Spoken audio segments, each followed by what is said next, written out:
Yes, my question is Exodus 20, I think it's verse 13 says, do not commit murder, thou shalt not commit murder. My question is, should a man or a judge have the right or the ability to sentence any other man or human being or woman to death, in regards to what they did, committed murder or whatever? But should they have that right and that ability since they didn't give life to anybody? All right, so let's go right into this. Pastor Mark. Great question. One of the 10 commandments, as was quoted, was thou shalt not kill. But the Hebrew says you shall not murder. And when Jesus quoted this in Matthew 19:18, that's what he said, you shall not murder. It is not always wrong to kill, but it is always wrong to murder.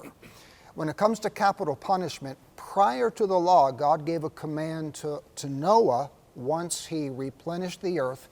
And the scripture says, God speaking, if anyone take a human life, that person's life will also be taken by human hands, for God made human beings in his own image.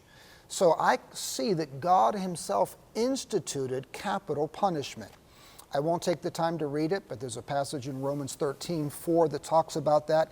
And I'll just mention this. I see 3 kinds of killing allowed in Scripture. One is self-defense. If someone's trying to attack you and you take a life in self-defense, I believe that's justified.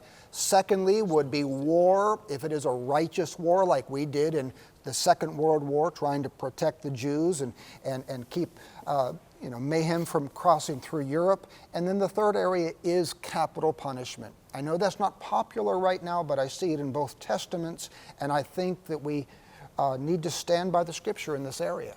All right, Pastor I Jay. totally agree. As a matter of fact, in Romans 13, something that people sometimes glance over, it says here, for rulers are not a terror to good works, but to evil. Do you want to be unafraid of the authority? Do what is good. And he says, he is the minister to you for good, but if you do evil, be afraid, for he does not bear the sword in vain. He is God's minister and an avenger to execute wrath on him who practices evil. And he said, for this reason, you're also paying taxes. So the Bible even shows us that we're paying taxes to make sure we're protected. Like people talk about defund the police. That's completely crazy. Please, no, I want police around because there's a lot of folks out there, and I believe that capital punishment, all those things, I believe that's all a biblical thing. I know we have to pass on everybody else, but I think we should have that. And before I pass it over, the issue is that there are innocent people that have spent years in prison and they find out they're innocent. What do we do if we're going to accept capital punishment?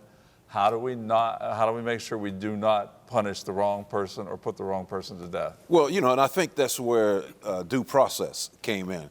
Yeah. And I get frustrated with due process because if you see somebody kill people, I mean, we got technology, you got cameras and everything, and you see somebody do it, does this person really need due process? But, I go back to, and I'll just, talk about the experience of a lot of African Americans, in this country, during slavery times and how that, for looking at people a certain way or, being accused of things, they didn't get due process and they got the death penalty. Yeah. And so, I think that, again, I'm for the death penalty based on Genesis, based on Romans.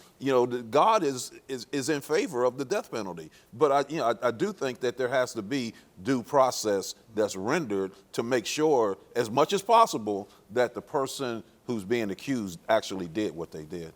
Yeah. Good. Well, the Scripture is very clear.